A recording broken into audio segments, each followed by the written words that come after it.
رجال لا تلهيهم تجارة ولا بيع عن ذكر الله صدق الله مولانا العظیم۔ بارگاہ رسالت معاب صلی اللہ علیہ وسلم میں درود پاک کا ہدیہ پیش کریں۔ اللہم صلی علی سیدنا و مولانا محمد معدن الجود والکرم وآلہ واصحابہ الکرام وابنہ الکریم وبارک وسلم صلاة دائمة سرمدا ابدا۔ عزیزان گرام وقار، آج کی ہماری یہ تقریب تاج الشریعہ بدر الطریقہ وارث علوم اعلیٰ حضرت فخر ازہر مرشد برحق حضرت علامہ اختر رضا خان ازہری ادام اللہ اقبارہ رحمۃ اللہ تعالی علیہ کی عرس کی تقریب ہے۔ یقیناً دنیا میں اللہ تبارک و تعالیٰ کچھ بندوں کو بھیجتا ہے جو اپنی مختصر سی عمر میں لوگوں کے سوچ و فکر اور ان کے طور طریقے کو بدل کر اللہ والا بنا دیتے ہیں۔ نبی اسی لیے آیا کرتے تھے کہ بھولے بھٹکے ہوئے لوگوں کو سیدھا راستہ دکھائیں۔ کفر و شرک جب بڑھ جاتا تو اللہ تعالیٰ کسی نبی کو بھیجتا، نبی دعوت دیتے اور لوگوں کو ایک خدا کی طرف بلاتے، اچھائیوں کی دعوت دیتے، اخلاق اور انہیں تہذیب سکھاتے۔ لیکن جب رسول کریم صلی اللہ تعالیٰ علیہ وسلم کی آمد ہوئی، میرے آقا کے بعد اب قیامت تک کوئی نبی نہیں آنا ہے، میرے آقا رحمت عالم صلی اللہ علیہ وسلم خاتم النبیین ہیں، حضور کی نبوت کے بعد اب کسی اور کی نبوت نہیں ہے، آنے والا کوئی نبی نہیں۔ لیکن جو کام پچھلے انبیاء اکرام کیا کرتے تھے وہ کام اللہ تعالیٰ اس امت کے علماء کو دے دیا۔ رسول کریم صلی اللہ تعالیٰ علیہ وسلم کی اس امت کے جو علماء ہیں، اسی لیے ان کو وارث انبیاء کہا جاتا ہے۔ یہ انبیاء اکرام علیہ السلام کے وارث کس کام میں ہیں؟ ان کی جائیداد میں، ان کی پراپرٹی میں نہیں، بلکہ ان کے علم میں اور ان کی تبلیغ میں یہ ان کے وارث ہیں۔ علماء دین کو اللہ تبارک و تعالیٰ نے نبیوں کا کام سونپا ہے، اور ان میں بھی ہزاروں علماء میں ایک ایسا عالم آتا ہے جو مجدد کہلاتا ہے۔ مجدد کا مطلب یہ ہوتا ہے کہ ہر 100 سال میں ایک ایسا عالم دین اللہ تعالیٰ پیدا فرماتا ہے جو امت پر اور دین پر آئے ہوئے گرد و غبار کو چھانٹ دیتا ہے اور دین کا صاف چہرہ امت کے سامنے پیش کرتا ہے۔ مجدد جیسے کہ امام اہل سنت فاضل بریلوی اعلیٰ حضرت امام احمد رضا خان رضی اللہ تعالیٰ عنہ، اپنی زندگی پاک میں انہوں نے اپنے قلم سے جہاد فرمایا اور اٹھنے والے ہر فتنے کا منہ توڑ جواب دیا۔ نبی اکرم صلی اللہ تعالیٰ علیہ وسلم کی شریعت طاہرہ کی حفاظت کی، اور جو گستاخیاں تھیں ان کا قلع قمع کیا، اور ایک اچھا اور سچا اور ایک صاف ستھرا چہرہ دین متین کا وہ امت کے سامنے پیش کیا۔ اسی مجدد کے خاندان میں 100 سال گزرنے کے بعد آج بھی اللہ تبارک و تعالیٰ علماء پیدا فرما رہا ہے۔ ایک بات میں آپ کو بتاؤں، جب باپ نیک ہوتا ہے تو اس کی اولاد کو اس کی وراثت دی جاتی ہے۔ آپ کو میں سورۃ الکہف کی بات بتا دوں۔ سیدنا خضر علیہ السلام اور حضرت موسیٰ علیہ السلام کے درمیان جو واقعہ پیش آیا تھا، آپ کو پتہ ہوگا، تفصیل سے نہیں بلکہ میں مختصراً یوں عرض کرتا ہوں کہ حضرت موسیٰ علیہ السلام اور حضرت خضر چلے تھے، ایک کشتی میں بیٹھے، کشتی کو حضرت خضر علیہ السلام نے جگہ جگہ سے پھاڑ دیا تھا، واقعہ آپ نے سنا ہوگا۔ اور حضرت موسیٰ سے انہوں نے کہا تھا کہ میں کوئی بھی کام کروں تو تم پوچھنا نہیں۔ موسیٰ علیہ السلام نے پوچھا کہ ایسا کیوں کر رہے ہو، یہ کشتی والا مفت میں ہمیں بٹھایا ہے۔ حضرت خضر نے بتایا نہیں، پھر آگے جا کر کے کہا اس کے بعد کوئی سوال مت کرنا۔ ایک بچے کو انہوں نے حضرت خضر علیہ السلام نے ختم کیا، اس پر بھی حضرت موسیٰ علیہ السلام نے سوال کیا تھا۔ تو حضرت خضر نے کہا اس کے بعد آخری ایک موقع ہے، اگر میرے کسی کام پر آپ نے سوال کیا تو آپ کا راستہ الگ، میرا راستہ الگ۔ ایک ایسے گاؤں میں گئے حضرت خضر اور حضرت موسیٰ کہ گاؤں والوں سے کہا کہ ہم کو آج مہمان بنا لو، آج رات تمہارے ہاں ہم قیام کرتے اور کھانے پانی کا انتظام کرو۔ گاؤں والوں نے انکار کر دیا، ہم آپ کو مہمان نہیں بناتے۔ موسیٰ علیہ السلام اور حضرت خضر جب اس بستی سے نکلے تو اس گاؤں کے کنارے ایک دیوار پرانی گری جا رہی تھی۔ حضرت خضر نے اس کو مرمت کر کے ٹھیک ٹھاک کر دیا۔ حضرت موسیٰ علیہ السلام نے اس پر بھی سوال کیا، ان گاؤں والوں نے تو ہمیں کھانا بھی نہیں کھلایا، مہمان بھی نہیں بنایا، ان گاؤں والوں کی دیوار گر رہی ہے تو ہم کیوں صحیح کریں، آپ نے کیوں صحیح کیا؟ ہر ایک کی ایک ایک حکمت تھی جو حضرت خضر نے بتائی۔ وہ کشتی کو اس لیے میں نے پھاڑ کر عیبدار کیا کہ کنارے ساحل پر ایک ظالم بادشاہ ہے جو اچھی کشتیاں دیکھتا ہے تو غصب کر لیتا ہے۔ میں نے اس کی کشتی میں تھوڑا عیب لگا دیا تاکہ اس کی کشتی بادشاہ کے دست برد سے محفوظ رہے۔ اس بچے کا معاملہ یہ تھا کہ اس کے ماں باپ مومن صالح تھے، لیکن یہ ڈاکو بن کر کے ان کے کفر کا ذریعہ بنتا۔ تیسری جو وجہ بتائی اس کے لیے میں نے واقعہ آپ کے سامنے رکھا ہے۔ یہ دیوار کیوں میں نے بنائی؟ گاؤں والے تو ظالم ہیں، گاؤں والے تو ٹھیک نہیں ہے، انہوں نے مہمان نہیں بنایا یا کھانا نہیں کھلایا، وہ برے ہیں۔ لیکن یہ جو دیوار ہے تو یتیموں کی ہے۔ وَأَمَّا الْجِدَارُ فَكَانَ لِغُلَامَيْنِ يَتِيمَيْنِ فِي الْمَدِينَةِ، تو یتیم بچوں کی دیوار ہے اور اس دیوار کے نیچے خزانہ چھپا ہے، ان بچوں کے باپ نے خزانہ رکھا تھا۔ یہ بچے جب جوان ہو جائیں گے تو اپنا خزانہ نکال لیں گے، لیکن اگر یہ دیوار گر جاتی گاؤں والوں کو پتہ چلتا خزانہ پورا ہڑپ لیتے، ان بچوں کا حق مارا جاتا۔ تو میں نے ان کی دیوار صحیح کر دی تاکہ ان کا حق سلامت رہے۔ اب اس میں ایک لفظ آیا ہے کہ وَأَمَّا الْجِدَارُ فَكَانَ لِغُلَامَيْنِ يَتِيمَيْنِ فِي الْمَدِينَةِ وَكَانَ تَحْتَهُ كَنْزٌ لَهُمَا وَكَانَ أَبُوهُمَا صَالِحًا۔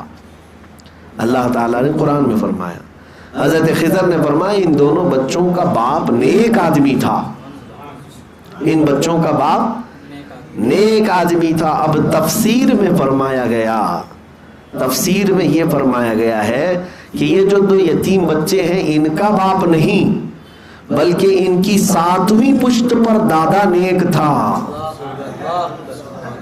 7ویں پشت پر باپ کا باپ کا باپ کا باپ، اس طرح سے 7ویں پشت پر جا کر نیک آدمی تھا، اور اس کی نیکیوں کی برکت سے اللہ تعالیٰ 7 پشتوں کے بعد آنے والی اولاد کی بھی حفاظت فرما رہا۔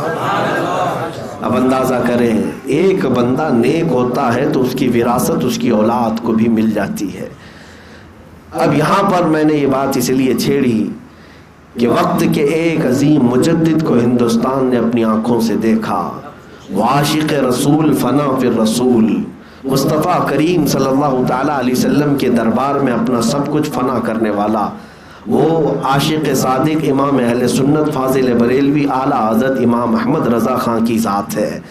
جب انہوں نے اپنی زندگی عشق رسول میں فنا کر دی، اور جگہ جگہ تم ان کے کلام پڑھو تو سمجھ میں آئے گا، اس اعلیٰ حضرت سے اگر کچھ سننے کو ملتا ہے تو یہی ملتا ہے، جان ہے عشق مصطفیٰ روز فزوں کرے خدا، جس کو ہو درد کا مزہ ناز دوا اٹھائے کیوں۔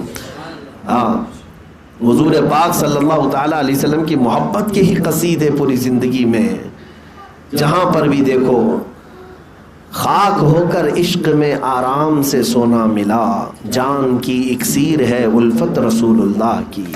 اور اپنے متعلق اعلیٰ حضرت نے جو یہ کہا ہے، جان و دل ہوش و خرد سب تو مدینے پہنچے، جان و دل ہوش و خرد سب تو مدینے پہنچے، تم نہیں چلتے رضا سارا تو سامان گیا، انہیں جانا انہیں مانا نہ رکھا غیر سے کام، للہ الحمد میں دنیا سے مسلمان گیا۔ تو یہ اس اعلیٰ حضرت کے خاندان میں اللہ رب العزت کا یہ انعام تو دیکھیں. اللہ اکبر. رب تبارک و تعالیٰ نے اس عاشق رسول کے گھرانے کو ایسا ممتاز کیا کہ ایسے گھرانے ڈھونڈنے سے بھی جلدی ملتے نہیں ہیں کہ جن کے باپ بھی ولی کامل ہوں. اعلیٰ حضرت کے والد علامہ نقی علی خان رحمۃ اللہ تعالیٰ وقت کے عبقری عالم دین اعلیٰ حضرت جس کی تعریف کریں وہ کہتے ہیں اعلیٰ حضرت میں میرے باپ ہونے کی وجہ سے نہیں کہتا بلکہ موجودہ دور میں اگر کوئی سب سے بڑا کوئی عالم نظر آتا ہے تو علامہ نقی علی خان ہے. فتویٰ نویسی اعلیٰ حضرت نے اپنے باپ سے سیکھی, اپنے والد سے سیکھی. دادا بھی عالم, بھائی بھی عالم, اور یہ سب جب علم کا گھرانہ بنا تو اللہ نے اعلیٰ حضرت کو 2 بیٹے عطا کیے. انعام میں عشق رسول کی برکت ہے. اور 2 بیٹے پیدا ہوئے. بڑوں کے بیٹے کیسے ہوتے ہیں یہ ضروری نہیں ہے, ناز و نعم میں پلے ہوئے بچے ہوتے ہیں, لیکن اعلیٰ حضرت کے 2 بیٹوں کی اگر تاریخ اٹھا کر کے دیکھو تو تمہیں جواب نہیں ملے گا دونوں کا. ایک بڑے بیٹے علامہ حامد رضا خان حجت الاسلام بنے اور دوسرے چھوٹے بیٹے مفتی اعظم ہند مصطفیٰ رضا خان. دونوں اپنے وقت کے ستارے ہیں اور ایسے چمکے پوری دنیا میں کہ ان کے بیٹوں کا کوئی جواب نہیں تھا. اعلیٰ حضرت رضی اللہ تعالیٰ عنہ کو اللہ تعالیٰ نے کتنے انعامات سے نوازا. یہ عشق رسول کی برکت تھی, عشق رسول کی برکت تھی. اپنا سب کچھ رسول پاک کی بارگاہ میں لٹا دیا. مولا کریم نے ان کو گھر بار ساری چیزیں عشق کی بدولت ایسی عطا کی کہ آپ حجت الاسلام کے علم کو اگر دیکھیں گے اللہ اکبر, ان کے علم کا مقابلہ کرنے والا اس زمانے میں کوئی نہیں تھا. ایک بار ایک مناظرے میں حجت الاسلام کو جانا ہوا تو ایک بدعقیدہ کے ساتھ ان کا مناظرہ تھا اور اس بدعقیدے کو اس بات پر غرور تھا کہ اس کو عربی بہت آتی ہے. ہندوستانی لوگوں کو عربی آتی نہیں زیادہ. اس نے کہا کہ عربی میں مناظرہ کریں گے. اعلیٰ حضرت کے بیٹے سے کہا عربی میں مناظرہ کریں گے. تو امام حضرت حجت الاسلام نے شرط قبول کر لی. کہا عربی میں آپ کی طرف سے ایک شرط, میری شرط یہ ہے کہ عربی میں ہوگا اور نظم میں ہوگا. نظم میں, ایسے نہیں بولنے میں, بلکہ جو بھی کہیں گے اشعار میں کہیں گے. اور وہ بھی اشعار پر قید یہ لگائی بغیر نقطے والے حروف کے اشعار میں ہوگا. جو نظم ہم پیش کریں گے, جو اشعار ہم پیش کریں گے, اس میں ایک حرف بھی نقطے والا نہیں آئے گا. اللہ اکبر. میں سن کر کے حیرت میں ہوں. ایک جملہ آپ بنا کر کے دکھاؤ بغیر نقطے والا. یہ بھی ایک فن ہے کچھ علماء جنہوں نے حضور کی پوری سیرت لکھی ہے بغیر نقطے کے. ہاں, لیکن یہ ایک فن ہے. نعت میں یا اشعار میں اس طرح کے آنا, اب جیسے الف سے لے کر یا تک جو حروف ہیں 29 حروف, اس میں کچھ حروف نقطے والے ہیں اور کچھ حروف بغیر نقطے والے. جیسے آپ دیکھیں گے ہا پر نقطہ ہے, دال پر نقطہ ہے, را پر نقطہ ہے, سین پر ہے, صاد پر ہے, طا پر ہے, عین پر ہے, لام میم پر ہے, ہا پر ہے, نہیں ہے. یہ سب حروف جو میں نے گنایا کاف پر نہیں ہے. یہ حروف ان پر نقطہ نہیں ہے. اب جو بھی جملہ بنانا ہے انہی حروف میں بنانا ہوگا, انہی حروف میں بنانا ہوگا. اب اگر حضور کے لیے کہنا ہو, حضور کا نام محمد بغیر نقطے والا ہے, اللہ کا نام بغیر نقطے والا ہے, یہ تو استعمال میں آ جائیں گے. لیکن اگر دوسرے الفاظ میں آپ کو استعمال کرنا ہے تو بڑا مشکل ہو جاتا ہے معاملہ. میرے عزیزو, حجت الاسلام وہ تھے کہ جن کو اس بات پر بھی قدرت تھی, اللہ تعالیٰ نے یہ مہارت عطا کی تھی. اور دوسرے مفتی اعظم کا کیا کہنا, سرکار مفتی اعظم کے تقوی کا کوئی ثانی دکھتا نہیں. حضور تاج الشریعہ نے فرمایا ہے متقی بن کر دکھائے اس زمانے میں کوئی, ایک میرے مفتی اعظم کا تقوی چھوڑ کر. ان کا تقوی, ان کا علم, اللہ تبارک و تعالیٰ نے بے پناہ برکتیں عطا فرمائی تھی آپ کو. یہ دونوں شہزادوں کا حال ہے. اب توجہ چاہتا ہوں, اعلیٰ حضرت عاشق رسول, فنا فی الرسول, اور بڑا بیٹا حجت الاسلام, چھوٹا بیٹا مفتی اعظم.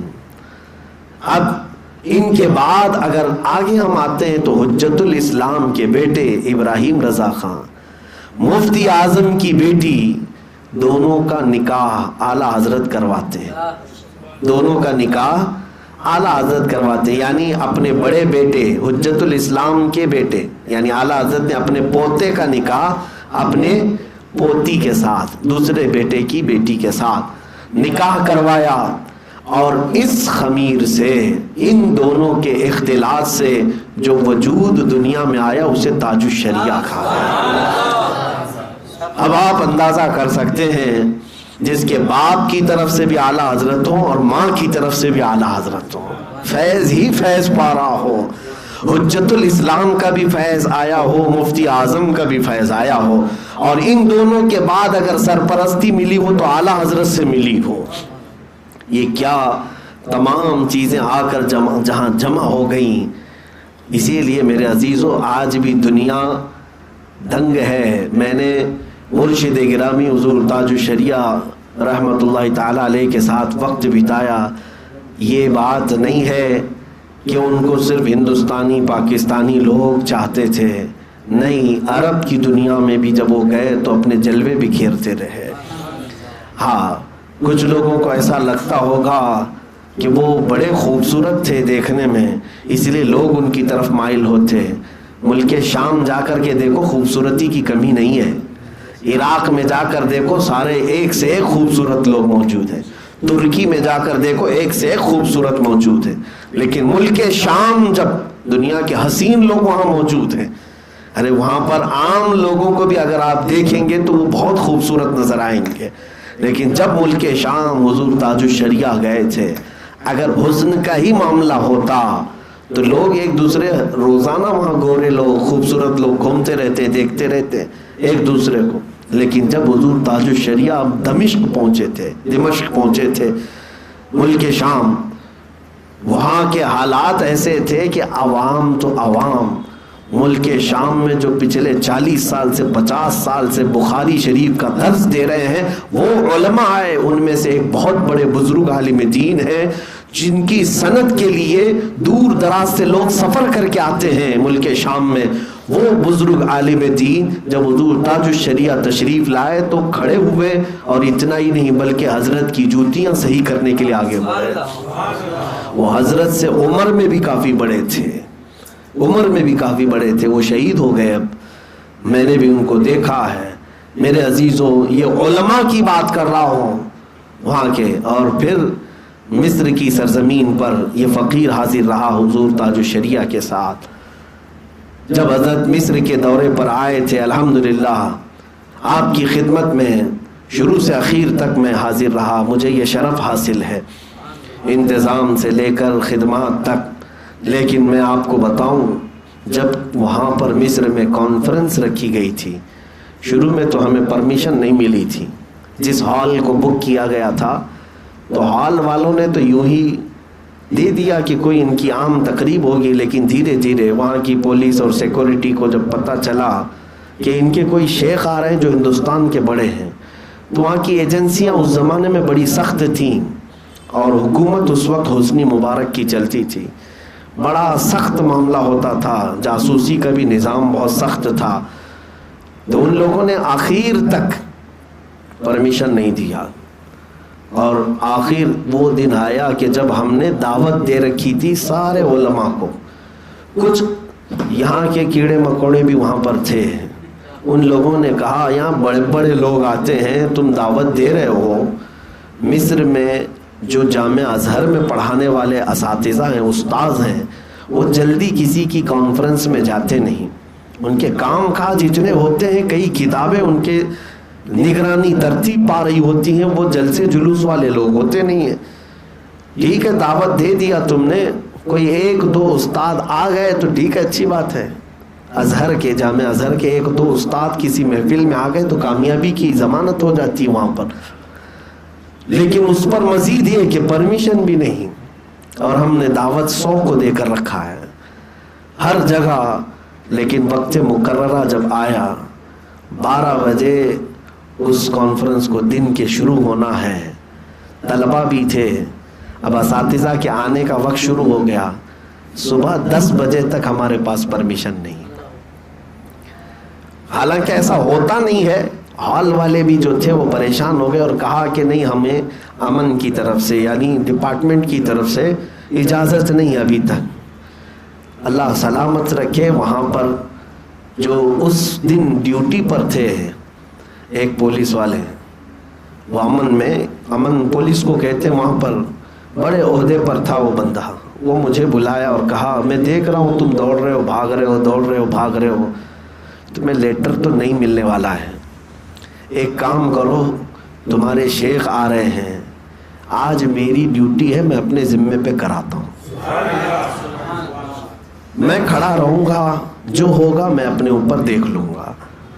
بس میرا تو دل کر رہا تھا میں اب ہاتھ چوم لوں، اسی لیے کہ اتنی بڑی لاج رکھ لی. بعد میں میرے عزیزوں جب 12 بجے کے بعد آنا تھا تو حضرت ظہر پڑھ کر کے تشریف لائے.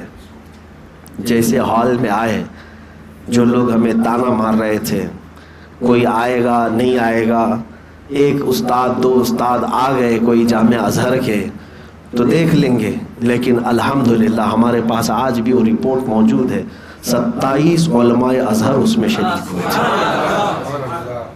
بڑے بڑے عالم جو اپنے کالج کے ڈین ہیں، ڈپارٹمنٹ کے ہیڈ ہیں، شیخ التفسیر ہیں، شیخ الحدیث ہیں، جو وہاں کے مفسر ہیں، محدث ہیں، محقق ہیں، مفتی ہیں، یہ سب اس میں شامل ہوئے تھے. سب آئے اور سبوں نے حضرت کا بیان بڑی توجہ کے ساتھ سنا. حضور تاج الشریعہ نے عربی میں وہاں پر بیان کیا تھا، مختصر 15 منٹ.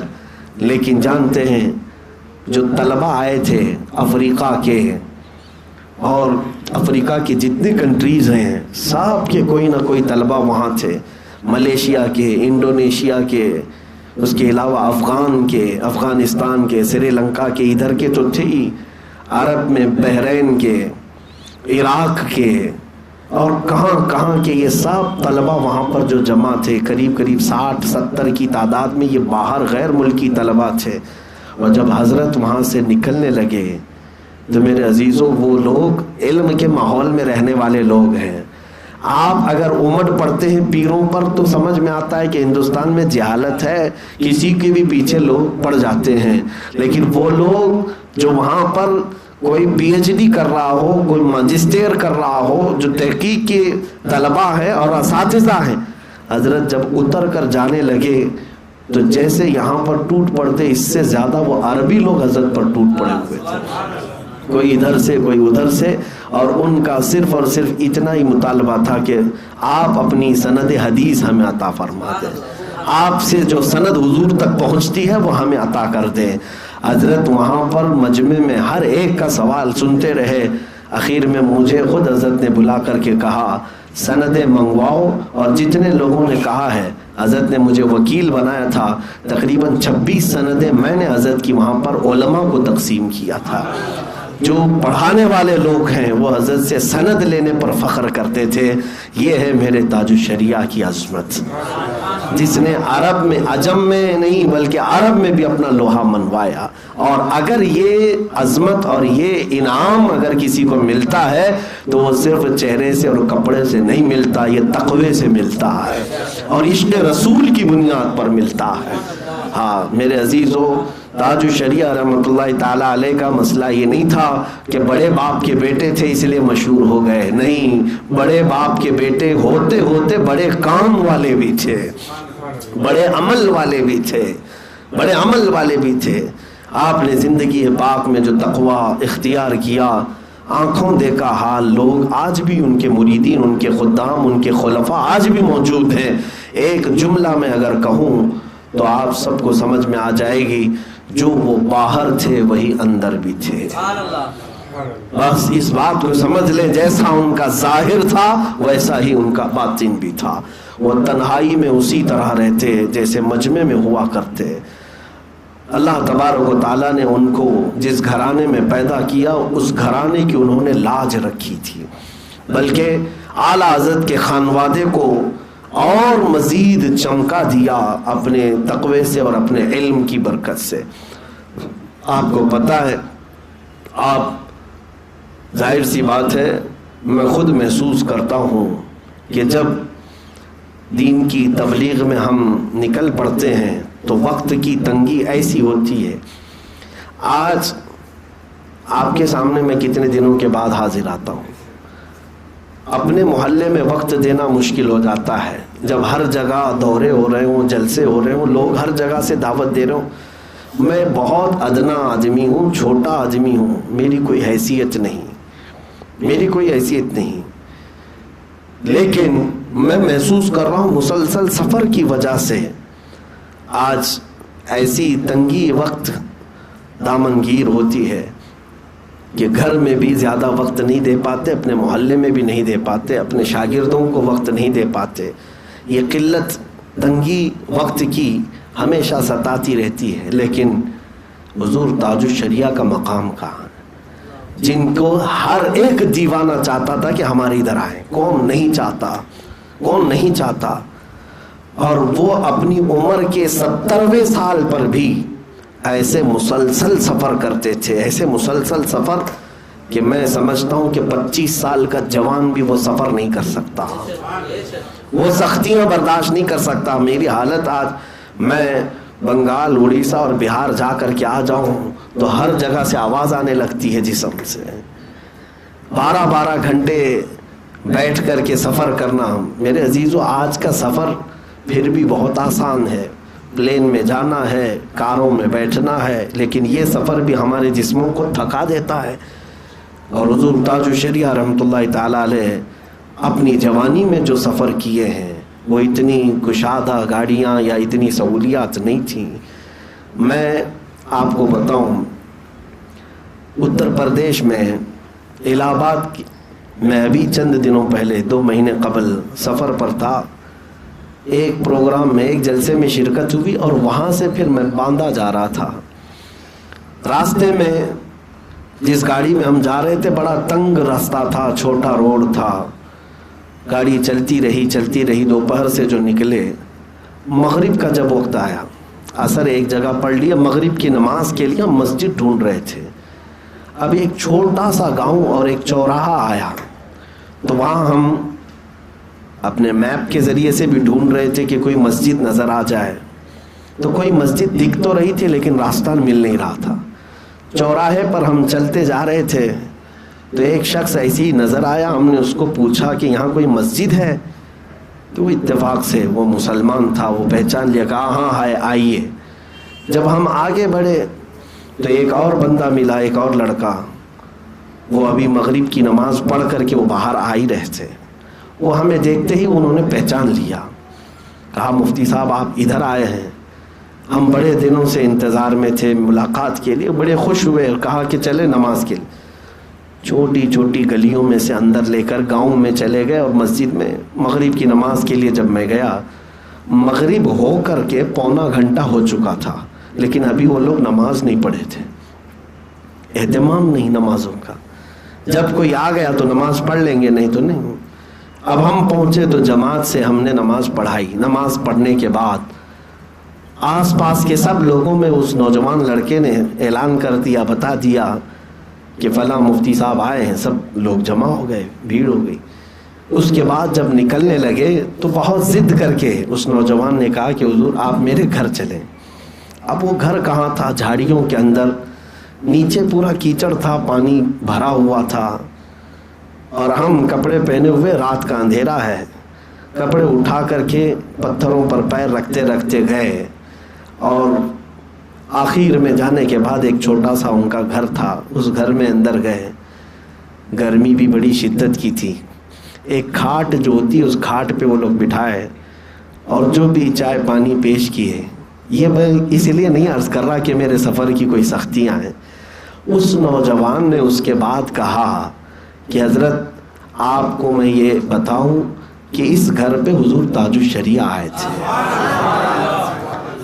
لوگ یہ کہتے ہیں نا کہ بڑے بڑوں جگہوں پر جاتے ہوں گے, بڑے بڑے گھروں پر جاتے ہوں گے. آج چل کر کے آپ دیکھیں اس گھر میں کوئی خاص چیز نہیں تھی, لیکن اس نے کہا کہ اسی کھاٹ پر ہم نے ان کو بٹھایا.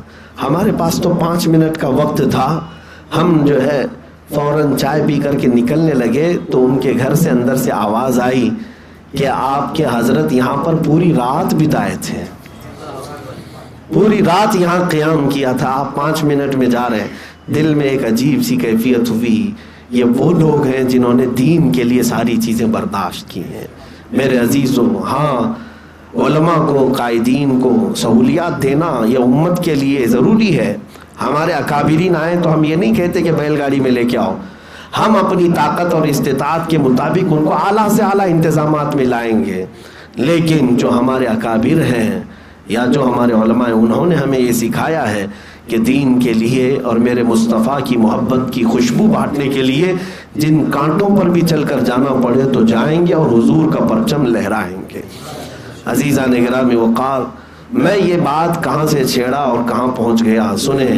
جو میں کہہ رہا تھا کہ ہمیں فرصت نہیں ملتی، وقت نہیں ملتا، تنگی ہوتی ہے جب تبلیغ کے سفر پر اور دوروں پر ہم چل پڑتے ہیں تو، لیکن ان کا حال یہ تھا کہ سال بھر ہر جگہ سے ان کو جلسہ پروگرام، جلسہ پروگرام، جلسہ پروگرام۔ میرے عزیزوں، ان کے مریدین کے برابر ابھی کسی کے مرید بھی نہیں ہیں، لاکھوں نہیں کروڑوں کی تعداد میں ہیں، علماء بھی ہیں، مفتیان کرام بھی ہیں، بڑے بڑے لوگ ہیں مریدین میں۔ کتنے لوگوں کی کیا کیا معاملات ہوتے ہیں۔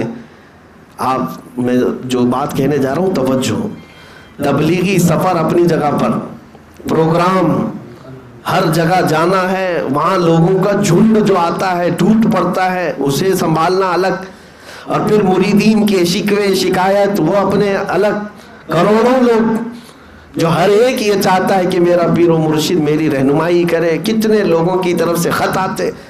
یہ سب ہونے کے باوجود وہ حضور تاج الشریعہ دارالافتاء میں بیٹھ کر فتویٰ نویسی بھی کرتے تھے، فتوے آ رہے تو فتوے بھی لکھتے تھے، سفر بھی اپنی جگہ پر، مریدین کی رہنمائی بھی اپنی جگہ پر، اور اس کے علاوہ دارالافتاء میں بیٹھ کر کے فتویٰ نویسی بھی کرتے تھے۔ اتنا ہی نہیں میرے عزیزوں، اس کے علاوہ جو پھر مجھے سمجھ میں نہیں آتا ان کا وقت کیسے نکالتے تھے۔ اتنے تبلیغی دورے کرنے کے بعد آپ نے اپنی زندگی میں کئی کتابیں بھی تصنیف فرمائیں، ایک دو نہیں، اعلیٰ حضرت کی لکھی ہوئی کتابوں کو عربی سے اردو سے عربی میں کرنا اور عربی سے اردو میں کرنا، یہ کام حضور تاج الشریعہ نے فرمایا۔ آپ کی 20 سے زیادہ کتابیں ایسی ہیں جو معرکۃ الآراء، ابحاث پر مشتمل ہیں، ایسی تحقیقی ہیں کہ یہ ترتیب کر دینا الگ بات ہے، ادھر سے ادھر سے ادھر سے کاپی پیسٹ کر کے بہت سارے لوگ کتابیں جمع کر لیتے ہیں، نہیں، حضور تاج الشریعہ کی جو کتابیں اس کو تصنیف کہا جاتا ہے، ترتیب نہیں، تصنیف ہے، اور ترجمہ ہے، تعریب ہے، یہ سب کتابیں لکھنے کا کب وقت ملتا تھا واللہ عالم۔ اس کے بعد میں آپ کو بتاؤں، تبلیغی دورے، پروگرام اپنی جگہ پر، مریدین کی رہنمائی اپنی جگہ پر، فتویٰ لکھنا بھی ہے، کتابیں تصنیف بھی کرنا ہے، اس پر مزید یہ کہ ہم جب پڑھتے تھے بریلی شریف میں، جب جامعۃ الرضا میں، تو جب تک بریلی شریف میں رہتے بلا ناغہ ہمیں تحقیق کے طلباء کو روزانہ 2 کتابیں پڑھایا کرتے تھے۔ کتاب پڑھانے میں بھی وقت نکال، ایک دن اگر ہم سے تاخیر ہو گئی تو ناراض ہوتے، ابھی تک آئے نہیں بچے۔ جس کی اتنی مصروفیات ہوں وہ پھر درس و تدریس میں بھی مصروف ہے، تبلیغ میں بھی مصروف ہے، تصنیف میں بھی مصروف ہے، اور فتویٰ نویسی میں بھی مصروف ہے۔ اس پر مزید یہ کہ تھوڑا وقت ملے اور عصر سے مغرب کے بیچ تو قصیدہ بردہ پڑھنے میں مشغول ہے، ان کے وظیفے کا وقت ہے، سب وقت بندھا ہوا ہے۔ وظیفے کے وقت ان کے جو اوراد وظائف ہوتے تھے کوئی ان کو مخل نہیں ہوتا، کوئی خلل اندازی نہیں کرتا۔ میں بہت قریب سے دیکھی ہوئی چیزیں آپ کو بتا رہا ہوں، وظیفے بھی بلا ناغہ کرتے تھے۔ اب اس کے بعد آپ مجھے بتاؤ ان کو ٹائم کب ملتا ہوگا اپنے گھر والوں کے لیے اور پھر دوسروں کے لیے؟ کروڑوں مریدین ہیں، جلسے جلوس ہیں، کتاب لکھنا ہے، فتوے لکھنا ہے، طلباء کو پڑھانا ہے، اپنے وظیفے بھی کرنا ہے، اور پھر وقت پر مسجد رضا میں جا کر جماعت سے نماز بھی پڑھنا ہے۔ یہ نہیں ہے کہ یہیں پڑھ لیا، جماعت سے وہاں باہر نکلتے نماز پڑھتے، جب تک رہے جمعہ آپ پڑھاتے رہے، اور اتنا ہی نہیں، پھر اس میں سے اور وقت ملتا تو نعت رسول بھی لکھا کرتے ہیں. پورا بخشش دیوان ہے آپ کا جو بارگاہ مصطفیٰ صلی اللہ تعالیٰ علیہ وسلم نے آپ نے پیش کیا ہے. وہ نعتیں بھی ایسی ہیں کہ اس میں اعلیٰ حضرت کا رنگ صاف نظر آتا ہے. مفتی اعظم اور حجت الاسلام کی تربیت نعت گوئی میں صاف نظر آتی ہے. وہ نعتیں کب لکھتے تھے، وظیفے کب پڑھتے تھے. اس پر بھی میں مزید ایک تعجب کی بات آپ کو بتاؤں. اس پر بھی یہ وہ لوگ ہیں جن کے بارے میں قرآن کہتا ہے رجال لا تلہیہم تجارت ولا بیع عن ذکر اللہ. کچھ لوگ، کچھ مرد ایسے ہیں دنیا میں کہ دنیا کی کوئی خرید و فروخت، کوئی تجارت ان کو اللہ کے ذکر سے غافل نہیں کر سکتی. اللہ فرما رہا ہے ان کو غافل نہیں کرے گی. اتنے سارے کام جو زندگی میں ہر دن کرتے ہو، عمر کا 65واں سال یا 70 سال کے قریب پہنچ رہے ہیں. توجہ، 65 سے 70 سال کی عمر کیا ہوتی ہے، اور انہیں وہ جو اپنی 25 سالہ عمر سے میدان میں اتر چکے ہیں، ہزاروں لاکھوں کروڑوں لوگ انہیں دبا دبا دبا کر کیسا بنا چکے ہیں، لیکن 65 اور 70 سال کے درمیان جب پہنچے تو جانتے ہیں سب سے بڑے تعجب کی بات میں آپ کو بتا رہا ہوں، اتنی مصروفیات جس کے پاس ہیں. ہم تو خاک آدمی ہیں، ہمارے پاس کون سی مصروفیات، لیکن اتنی مصروفیات ہونے کے باوجود 65 سال کے بعد حضور تاج الشریعہ حفظ قرآن بھی کرنا شروع کیا. بچوں توجہ چاہتا ہوں، تمہارا ابھی کچی عمر میں بھی جذبہ شکست کھا جاتا ہے اور کہتے ہیں ارے نہیں قرآن حفظ کرنا بھی بڑا سخت ہے. وہ 70 سال کی عمر میں روزانہ قرآن یاد کرتے تھے اور سناتے بھی تھے. اور کس وقت؟ جب ان کی آنکھیں جا چکی تھیں، آنکھوں کی بینائی ختم ہوئی، اس وقت وہ قرآن حفظ کر رہے تھے. تقریباً 16 پارے تک میں جانتا ہوں کہ جب وہ قرآن روزانہ حفظ کرتے تھے اور سناتے تھے، روزانہ حفظ کرتے تھے اور سناتے تھے. علم حاصل کرنے کی کوئی عمر ہی نہیں.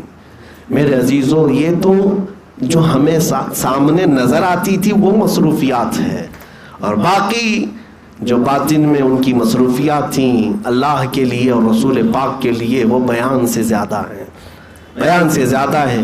اسی لیے دنیا یوں ہی عاشق نہیں ہے، بلکہ جب کوئی اپنے دل میں تقوی پیدا کرتا ہے اور عشق رسول پیدا کرتا ہے تو رب تعالیٰ پورے مخلوق کے دل اس کی طرف پھیر دیتا ہے. ہم نے دیکھا ہے کہ جب وہ نکلتے تھے تو ایسا لگتا تھا کہ شمع ہے اور پروانے ٹوٹ پڑے ہوئے ہیں، پروانے ٹوٹ پڑے ہیں. اور یہ اسی بات کی ہے دلیل ہے میرے عزیزوں، جو اللہ کا ہو گیا ساری کائنات اس کی ہو جاتی ہے. جو رسول کا غلام ہو گیا ساری خدائی اللہ تعالیٰ اس کی طرف پھیر دیتا ہے. ساری چیزوں کو اللہ تبارک و تعالیٰ اس کی طرف پھیر دیتا ہے. آج حضور تاج الشریعہ رحمۃ اللہ تعالیٰ علیہ کے جانے کے بعد ایک عہد کا خاتمہ ہو گیا، ایک دور کا خاتمہ ہو گیا، بلکہ اب صرف تاریخ یہ بیان کی جائے گی. دور تاج الشریعہ، زمانہ تاج الشریعہ، وہ ایک زمانہ تھے اپنے آپ میں، وہ ایک دور تھے اپنے آپ میں. آپ جن لوگوں نے انہیں دیکھا ہے وہ اپنے دیکھنے پر زندگی پر فخر محسوس کریں گے. اپنے بچوں کو یہ چیز فخر کے ساتھ وہ بیان کر سکتے ہیں کہ ہم نے اپنے دور میں ایک عاشق صادق اور اللہ کے ولی کو دیکھا ہے. اس میں کوئی شک نہیں. میرے عزیزوں، کرامتیں بیان کر کر کے لوگ اگر یہ سمجھتے ہیں کہ ولایت کے بہت اعلیٰ درجے پر ہم پہنچائیں، میں تو یہ کہتا ہوں کرامتیں بھی صادر ہوئی بہت ساری، لیکن بڑی کرامت سب سے یہ ہے کہ شریعت پر جو استقامت ہے، حضور پاک کی سنتوں کی پابندی ہے، یہ سب سے بڑی کرامت ہے.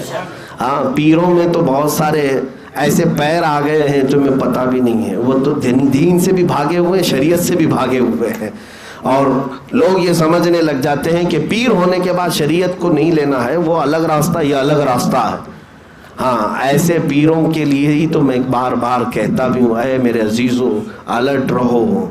یہ 2 نمبری لوگ ہیں، یہ ڈھگوسلا ہیں، یہ تمام دین کے قزاق ہیں، ڈاکو ہیں، جو اس لبادے میں آ کر کے لوٹ مار کرتے ہیں. اس بات کو دیکھنا، کوئی اگر ٹھوکر سے سکہ نکال کر کے دکھا دے تو اس کے پیچھے بھاگ مت جانا. کوئی اگر ہوا پر اڑ کر کے بھی دکھائے تو اس کے پیچھے پیچھے مت ہو جانا، اللہ والا ہے. یہ پہنچا ہوا ہے، سب کر کے دکھائے، لیکن سب سے پہلی چیز یہ دیکھنا میرے نبی کی شریعت پر ہے یا نہیں۔ اگر حضور کے طریقے پر ہے تو پھر وہ اللہ تبارک و تعالیٰ کی طرف لے جانے والا ہے۔ یہ ہمارے لیے معیار ہے اور کسوٹی ہے۔